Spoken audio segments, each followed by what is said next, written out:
Shalom, shalom, shalom, Miss Paka. Hey, real quick, just wanted to update y'all a little bit on some of the teachings.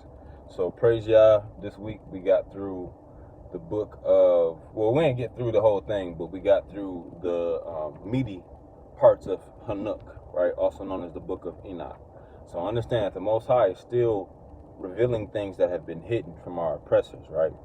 Now, one thing I do want to share with y'all that is key for y'all to understand. When you read these books, right, and even just any type of literature, right, that the Most High is revealing things that have been hidden from us from, understand that some of these books do have European influence. And what I mean by that is, so I'll give you an example.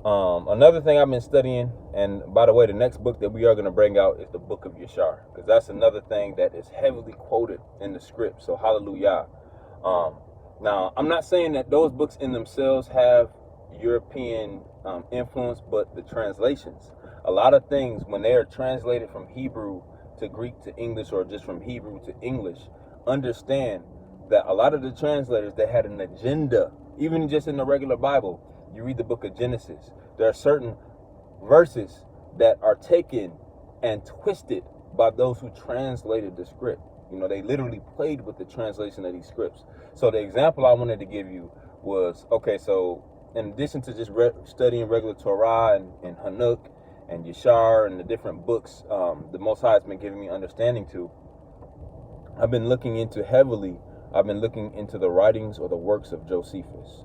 Now, excellent book, excellent piece of history as it relates to information, right, regarding the fall of 70 AD. I know one of the coaches had a question about the fall of 70 AD.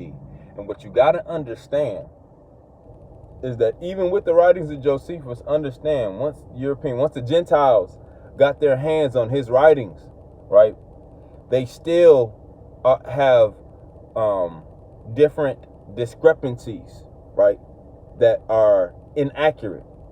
Now, when I bring out the teachings of the writings of Josephus, I'm going to show you exactly what they did as far as playing with certain things. But again, you have to be led of the Ruach when you're reading these things, and you always have to line everything up with what Torah says. If it doesn't line up with what the regular Bible says, right, you got to understand that that could be something that was taken and mistranslated in the translation, right? Now, why am I sharing this? I'm sharing this with y'all because as the Most High reveals these things, there's more of these things that he's gonna pull out and he's gonna bring out. Hallelujah. So you have to keep your eyes wide open and you have to stay led of the Ruach. That's why Hamashiach, oh yeah, say hello to your family.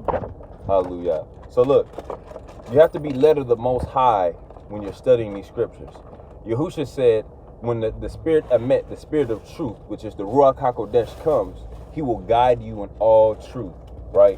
So understand, if you don't read these scriptures, you don't read these books with that in mind, you are going to be misled, right? So again, I just wanted to point that out because there are a lot of resources that we're going to be going over.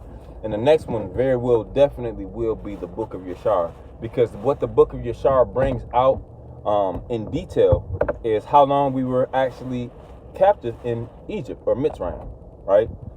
Torah doesn't give you a specific number, right? And when the Most High appears to Abraham in Genesis chapter 15, he does not specifically say your descendants will be captive in Egypt. He says that they will be taken away captive into a land that they or their fathers don't know, right? And they're going to be served, and they're going to have to serve under hard bondage. He's actually not talking about Egypt there.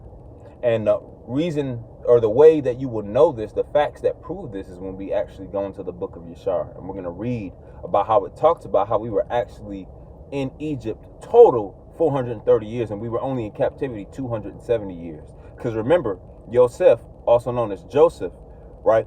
He was in a leadership position there for a very long time. And the pharaohs and the kings of Egypt honored him, or they honored us because of him. So we weren't in captivity that entire time. It was not 400 years.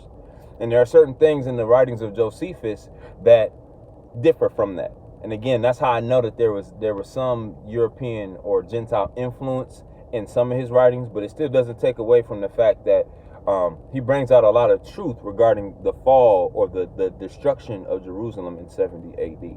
So these are things that we just have to keep in mind, be mindful of when we're reading these scripts. Hallelujah. If you have a Sefer, or if you have a lexicon, or if you have access to a copy of the book of Yeshar, definitely go through it, because hallelujah, going into the next week or so, we're gonna be looking at the book of Yeshar. Hallelujah. So with that being said, I just want to say shalom. Again, not a long video, just wanted to keep y'all updated on the teachings that we definitely studying to pull out the hidden things that are being revealed by the Most High. Because it's not given to them to know the mysteries of the kingdom, it's given to you, like our King Yehoshua HaMashiach said. So hallelujah, hallelujah. Shalom. Shalom, family.